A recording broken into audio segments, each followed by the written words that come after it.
o whaamu ke tau tala noa, whaosa ke tau tala noa ke toi hoko maa Sisu. Whambe ke apa tau lau ki ai. Koe uhi, he o silahi au pito pe ai ngai la ulea ia o kau ki ai.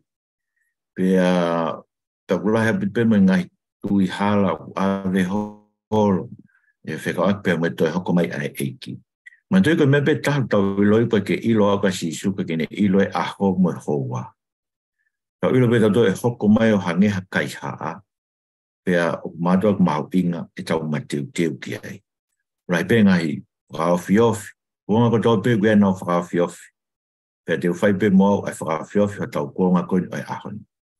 Ka ko whaam ke tau kamata tau tau i he hoko mai a ilaisa. Ai ko tala noa nia ki mua i he ula ki hoko mai a Sisu. Ai ko tala noa po ni te tala noa ki he hoko mai a Sisu pea mo ene toe hoko mai. Ai ko ne ula ki hoko mai mo ene toe hoko mai. Ko tala noa kai teu ki ne ula ki hoko mai. Whaia he kuonga e whakau motoa he kuonga o Malakai. He tala Malakai he kuonga ko ia ke rei nao tau. Koe hoko mai koe ne ai eiki, koe hoko mai ai aho koe whakamau. Koe ne hoko mai ke whai e whakamau lahi. Pea o kurea kia ia Malakai wahe whaa, pa koe vesi ula ki mo e ua. Tala e Malakai koe aho e eiki tu nuku mai koe aho ia e tutu. Tutu hange hangoto umu. E tutu ai mea kotoa pe o kukori. Pane tala mai rewa, koe whakamelo koe ke hoko mai aho ko ia, e hoko mai balofita ko ilaisia, i mua i e aho lahi ko ia, ai aho e hoko mai ai eiki. Ko ilaisia dene whai e whakatomala, whakatafoke kakai, e teu hakakai, e aho e hoko mai ai eiki. Sai, e taho ke whakafo ou, koe kikite i koe hoko mai asion baptaiso, o kikite ia dene hoko mai i he iwi mo e lau maarie o ilaisia. Koe koe wakia ve stafitu, e hoko mai i he lau maarie mo mawhai o ilaisia, tene whakatafoke loto ngai tamai ke nau whanau, koe ke nau teu hakakai e hoko mai ai eiki. Whalamari mai si isu ke te tau tole matiu wa tātaha ve stafaa, ko sione papitaiso ko ilaisia ka hoko mai. Aia, sia si isu ke mea koe nei tala koe ngata anga whakamotua, ko ilaisia e hoko mai, ko teu ia ki aho o eiki. Aho lahi koe aho koe haere mai eiki o omi whamau tene tutu e mea kotoa pē. O ne tala rewa si isu, ko sione papitaiso, ko ia a ilaisia koe nei tala e hoko mai. Mai no bito beko koe ngāo e koe na whai koe e sio neia, na amanak pia sio neia, koe hoko mai koe a Sisu karaisi, koe hoko mai e whakamau ai otua, tene hanga tutu e me tene whakaauha me ngote. Mo mea koe nofo koe e kuonga whakamotua o sio ke aho o e eiki, koe aho le ia ke te tau tolo e kakai ai eiki. Na amanak e isleria mo e fia ke aho e hoko mai ai aho e eiki. Koe uhi e koe aho ko ia, e whakaauhai ho nau ngahi whiri. Kai whakatu umau ai, a isleri koe kakai ai otua, koe pure angai ai otua. Pena pehe mo amanaki koe asion baptaiso. Nante o atu koe kau wharesi mo kau sātu si, toko lahe atu nato baptaiso koe ai tarangi sioni e te nau tolu.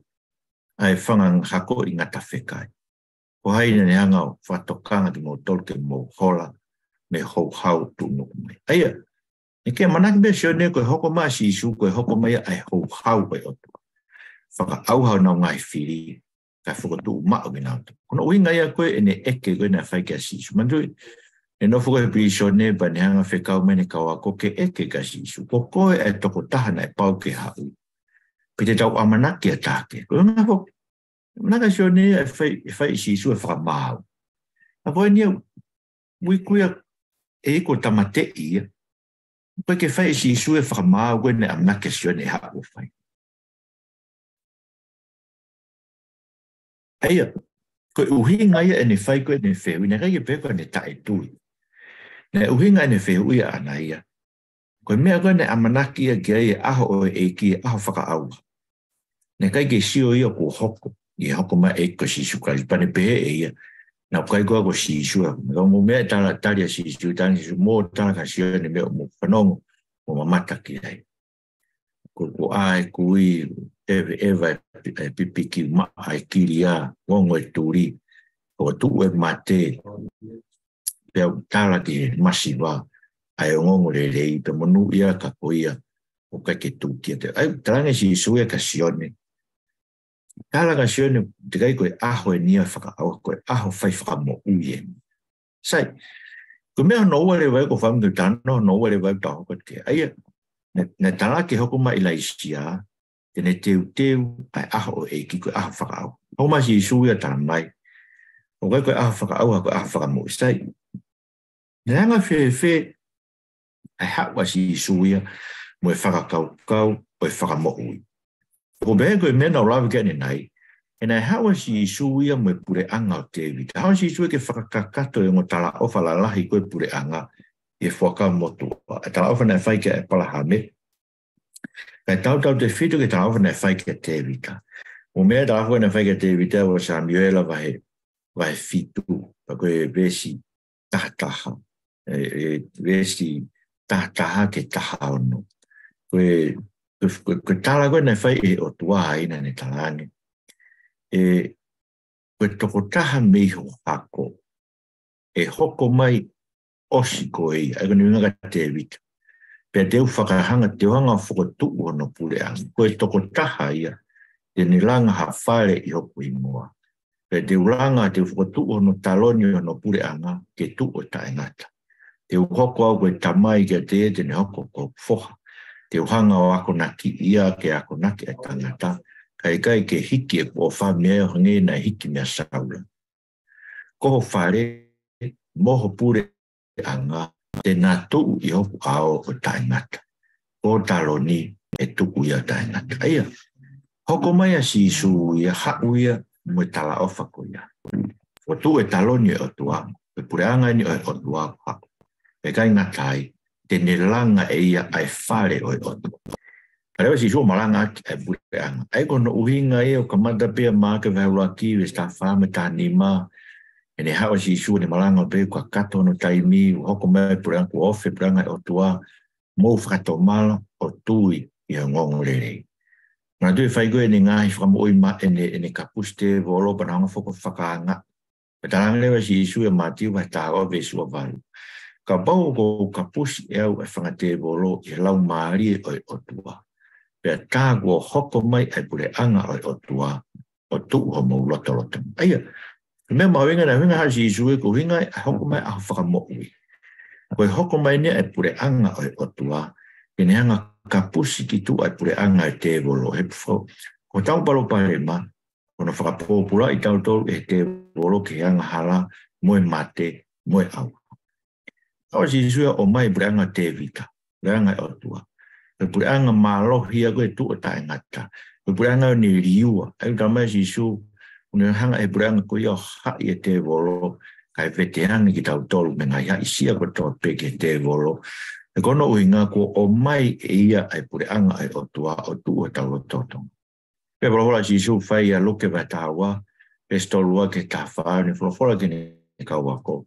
O te mo mana he na i whangasip tōsi, koe ui fia ho mo tamai he ni te atma mo tole pure anga.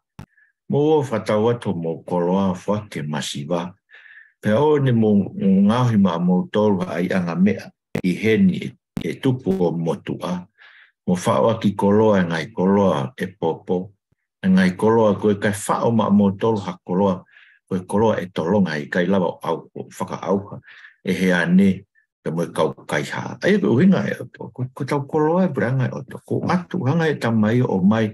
Ai ko branga e o to fo ki e te tau tolu ko mea ofa ia e tamai. Ni o mai ma tau to.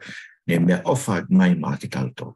E hao Sisu o mai mea ofa ko e tamai ko tau koloa e ke tau hanga tukuange ngai koloa ko tau pe mama ko ni.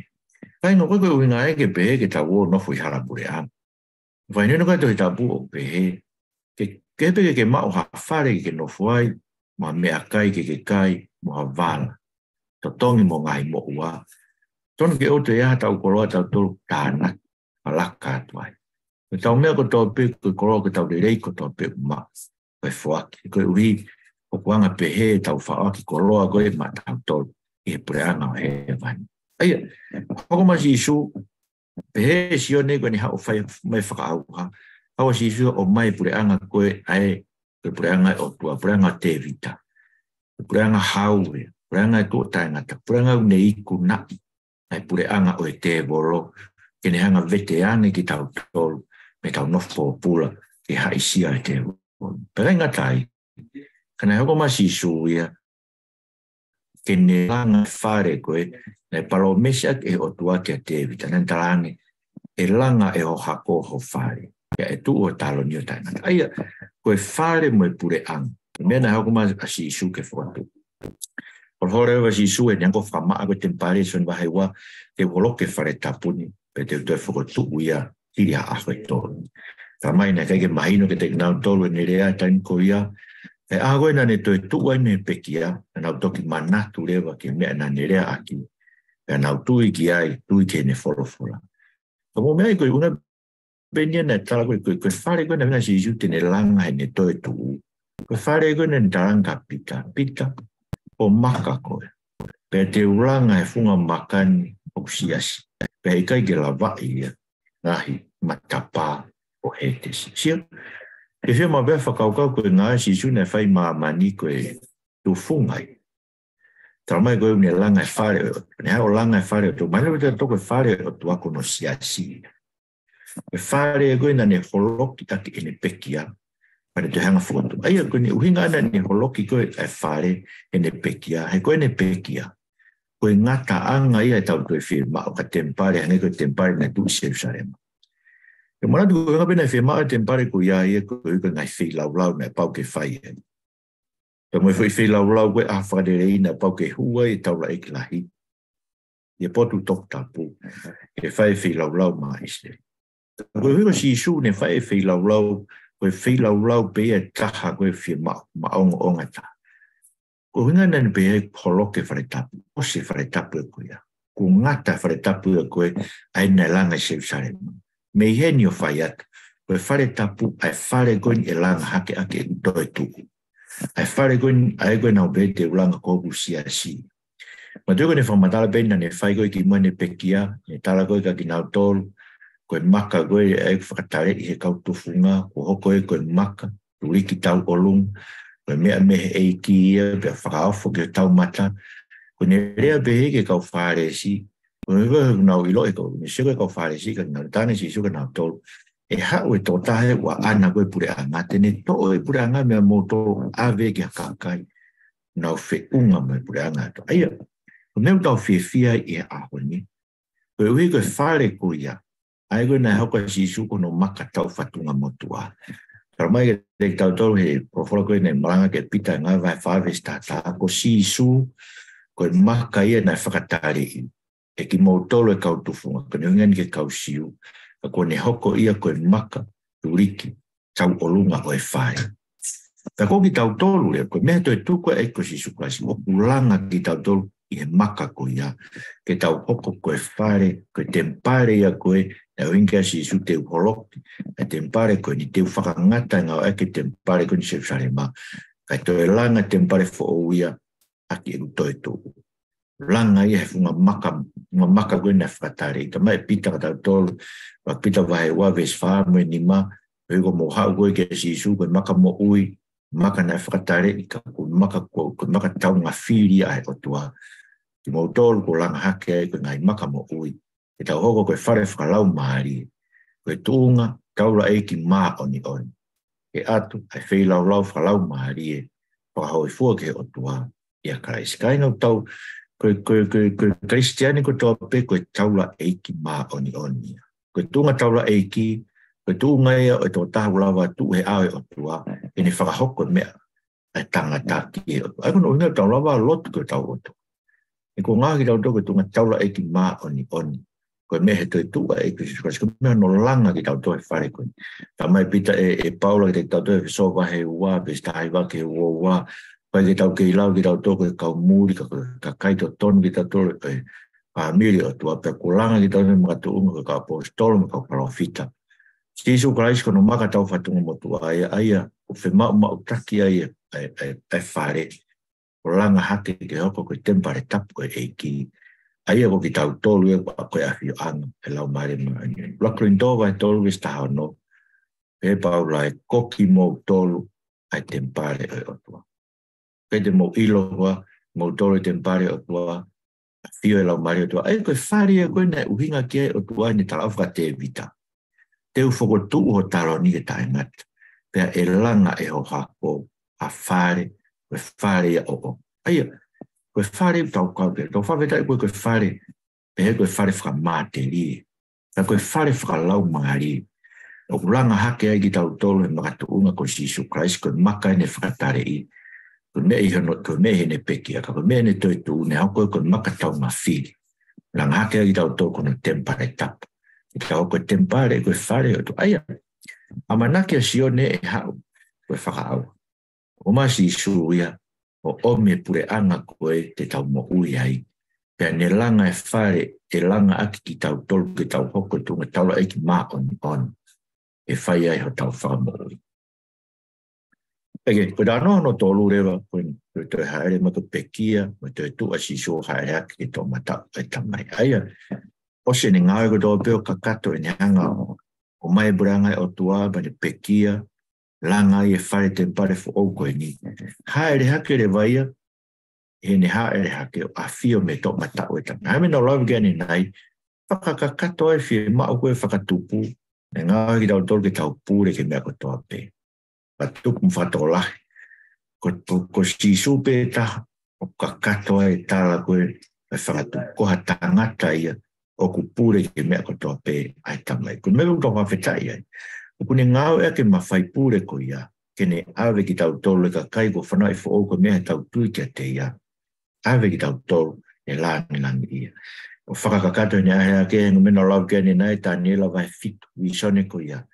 Aia, koe ni haere hake, wikai koe haere mai ki mamani, ka koe haere atu ke ao e o tua. Koe hige whanofo i ai, i ao o talo mei mua. E ane kia ha pure ma langi moa pure anga. Tene pure ke ngai ka kai ko toa pe me pure anga moe rea. E nau tauhi ke te ia ko hiko ne pure hei kai ngata. Pe hei kai osio no pure anga. Hei kai lau hano whakaau. Whakakakato ai masame te au hong fulu besura ki moe wa. Rea koe whorofora e ki e ki o te vita. No whawe to matau. Ka ngai o ngai whiri ko tunga mai. Aia, haere haka Sisu. E whakakakat ko tō nei. No mena lau gani nei, profora Sisu he eke ngoe tau lai ki lahi o no whamau ia e māku kai tā whā. Pe koe misa ia, talangi Sisu io. Pe te mō sio ke whanau tama tangata, o a whio me tō matau o mafi, pe o kune hau e ngai ao o e langi. Eia, ne me talangi e sio ki ai a taula e ki lahi. Eia, koe mea ni ke, koe kone uingana ke ni toi haere a ngaua. Kone uinga anan ke ne haere koe, e ne haere hake koe ke tō matau e tamai, aina e mamata tonu ki ai. E kau taula e ki e aha koe e Pentecosti. Mo te aha Pentecosti, e nau Jerusalem mai pa tuaka pita rea pehe. Sisu koe na mo kalu se whai. Ko ia en ko hake aki. Pure me tō matau e tamai, ni ringi mai no lau maari e, whaina seri tau tō. E ngā taika ko mea no lau kia ni nai a mati wahe ua whāwes tolu noa ke tolu ni ma. Pehe koe Sisu, pe te nau mamata ki whanau tama a tangata kune a ere mai, ne moe langi e ngahi ao o ne awhio, pe te ne whekau atu ne kau a ngelo ke na wanga o tānaki mai e ne kakai whiri me ngata anga o mahamani. Ne tarange Sisu, koe mea ko ia e hoko pe moia i honau kuonga. O tāra ke te mo tolu hei kai osi tō tangata ko e ni, ka kua pau ke hoko kotoa ngai mea koe ni o kaua e ne haere mai i he ao. Tio, tō lai mna hao whao winga e tāno kone Sisu ki haere a ngā ua ma Sisu. Tō hangere vai o wikai ke mo oni whoroforoka Sisu na ne pehe. I kai koe mea koe no ko tānatu e ko haere mai i he ao. Mo whekau atu e kau angelo ke tānaki mea kakai whiri. Koe mea pe hoko e tō tangata pe koe no mautolu. Mautolu pe kau ako pita mo se mismo siente mo sio ki he mea koe ni. Me la be une tala ia ma ke vai tātolu be wā no ke tō noa. Te mō mamata ke waere mai I ao, pa te mō mamata ke no whekau atu, e ka wāngelo, ke tānaki mai ka kai whiri, e ngata anga mamani. Me la tau be une tala e luke wahe wataha, besu wa fitu ke tolua, te mō mamata ke whanatama tangata, o hoko mai I ao, mo langi, mo maf, mo gloria, e o mō mamata ke ngai mea ko ia, pa mō tuua o ilo, o ofi ai, o mō huhui. Aia, ko inga Sisu, when I had go a few me to mata o tamai, ta tau ilo ai, o ofi o tau huhui. Aia, ko mōni whako e mea, a koe na haere hake a Sisu ke to mata o tamai na o hake ia e he ao. Whambe ke whailonga e mea koe, ke te mō ke laua ngai palofisai koe ni mati wahe wawha, ma ke tātolu, luke wahe wataha. Ke hanga I lo I wikai koe uhingai koe ne haere mai ki māman I he ao. O uhingai koe ne haere atu I he ao, e a fio me to mata o e tamai, ai ni koe ulo tonga hokon. Pea koe hui koe ne os a fio me ai, tau ilo ne vai, wawe ne toi haere me. Sai, koe ne tala koe o pehe de ne whekau te ne kau angelo ke nau tānak mai, ne kau kai whiri me ngai tapatapa e wha māmani. E whakakato age ne riringi mano lau maare ma onion. Mo mea I bego mena ne tala koe ne e ngai vai rua ki vesi vani. Ne tala koe te nau tolu. Mo nofo hei se usai tema. Koe ui e whake te motor maalohi. E hifo mai lau maare ma ni te motor. Pe te mohoko kau whamo oni. I se usarema. I si tea katoa. I Sameria. O au ke ngatanga mamani. Aia koe ne uhinga, koe whaunga ni e tānaki mai ake no ka kai whiri, me ngai ngata anga koe tōpio mamani. Aia, ringi mano lau maari e, me mea hono Faa'i a koe e ngahi, nau koe ngai mea lalahi koe toi hoko maa Sisu. Ringi mano lau maari e, e whae kono tānaki mano ka kai, me ngai ngata. Mea no ni maare o, koe toi hoko mai a Sisu. Ako mea tō amanaki ke, sai, o kia e ngahi mea o matala kia tō e tāpū, ko ngai nau ia, ke tau whapapauki, o vāwe a bita hoko mai eiki. Neon koe te ira tahe aho. Ia whahawa e wanoa ves whaamu e nima, o tala noa e ki ulaki toi tuu, koe kakai ne tu usio nau uru, koe mea I he nau, I kai te nau lotu ke manu whekai mono I misi. Ana nau tū mao he nau tui ke eiki, pe nau mate ai, patara mai, na e whakatoi tū ki nau tolu o nau pūre mo e ki tāu e tahafi. Koe ulaki toi tū uia. Sai, koe ulaki toi tū, koe ke ngata pe ka kai ko ia, ka tau kau mo ki tau tolu e ka kai tui. E tau mai e soba he wage te tau tolu. Tau tolu na tau mate tau ngai ang hala. Kana e whakatoi tū ki tau tolu e kraisi, me tau mate. Pea ne hanga o whakanofo mo ki tau tolu, whakataha mo e eiki, ke ngai wheitu o lani. Ai ko fufua e tau mo. Ai ko tau tolu e ka kai tui. O se whanofu ki tau doi ngai wheitu o lani. Fufua e tau mo e tutu mo karaisi I lani. O se koe ulaki toi tu uia tau I nasi ai. Ai ko se hoko sea ulaki toi tu uia. Nai hoko behe a hoko nai toi tu ua eiki. Wha toi tu ua mo ki tau tolu ko tui. Kono ua. Tau maria paula ke te tau tolu e ua te saronai ka wahe ua. Pes tolu mo e whaa. Ia e ongo mea lalahi e ua whailonga e ke ofi au pito ai a. Koe ulu aki, e iai hafu whakaholo mui. Aia, koe hina whakaholo mui, koe ka kaina nau tui ke eiki, a te nau holo mui au pito me tui ke eiki. Kainga ko noho whakaukau ke kuongoni tau tuu ai. Pe hane peke te au koe kuonga e fu whakaholo mui ko ia. Mandui koe kuonga ko toa pe ia o nau sio ke fu whakaholo mui. Ka kuonga koe fu whakaholo mui lahi ko whakatau kuongani. Mo sebe ngai mea ko uhinga holo mui ka kai me tui totonu, me tui ke toi tapu. E ukau e ka kai koinu na ua holo me ngai mea loi e lau maari e. Wai ki tama koina na mo whanongo e ne au me mea singuri koloi o tala ko e na pehe singuri koloi ia ton ke malanga be ka kai whewhine. Nasi pekia pe singuri koloi na kai ken whai e loi koinu alomu ki kanta koeni. Aku ne tala e ko mea tokua e lau maari. Aia ko fu whakaholo mui pehe. Ka koe ku uhinga a aku, mo sio ke ngai siaskanu na wafe ke whasotoma. So esas inglani whamaman lahin whawhekau taki. Koe meto tisi, me tau kau ki ai, whawhekata meto tisi mamani ia, ke whakasoto mā, ko tua wia wawenpe mo awhe wisi anai tonga ki ai. Koe lahi a bita whakaholo mui koe, ai awhe e ka kai, ma mak me whoro. Pambange be kono whakaikai i koe, e ngai whoro hange koe pai whekau me maranga ka kai whewhine, toko ngai mea koe ai, ai mea tau ilo me toi tapu, koe ngai whainoino whakapostolo e ko mai ke te tau tolo, ka koe ke toi tāria i o tau kua, ngā pau hange be ke te tau tolo e ahon, no moro pe ia tau kua, pai whekau me maranga ka kai whewhine. O mo sio ke mea ko hinke, tamai paula, e ia e whakaholo mui lahi. Pe e hopo hake rewa mo e tangata ko ki loko e tangata o malaki lao. Sai, o kai ke ilo pe ko hae tangata, ka koe ke tui au koe tui tapu, o ko tui au koe tangata, e asi hake. Ka tene hanga he tangata ko whako tu uia, koe o tua ia. Ka utaramai ke te, ko mepe tau ilo heni, koe aho pe e hopo hake tangata ko ia, e haa mai rewa e ko Sisu Krais. Aia, ka ngoi pe tau tui, e hanga pe he kio whahaf ki tau tolu, mea ngai ngai pango pe he, ai tangata koe no malaki la. Ka meu tau mea paula, ka eko tānoa tuenia, ua te soronai ka wahe ua. Ves tolu ke nima. O kulolotonga ngā ue bea te tau tolu he ahoni ia, ai fuivi o malaki lao. Sai, ka winga ki hae malaki lao. Mo sio ke ngai lao ai o tuau ne whakaturi. Ai mea koe ni ke tangata mo e whewhine. Whai kai ia tau kuonga. Taramai nia koe kia tangata ia, koe kia whewhine ia. O whai te ria pe ki taia pe te ake pompongi te fie whewhine kita. Pe te ake pompongi te fie tangata kita ka koe whewhine ki taia. O sio ke mea whai anu whakai hawa ea si ka kai whewhine na o ngā sporti. Aia koe whumea koe kono malaki koe lao koe na whatu pe potua. Te tau be me whakasoto mā. Mea koe na whatu he otua koe maari koe tangata ki e taha ke whewhine e taha.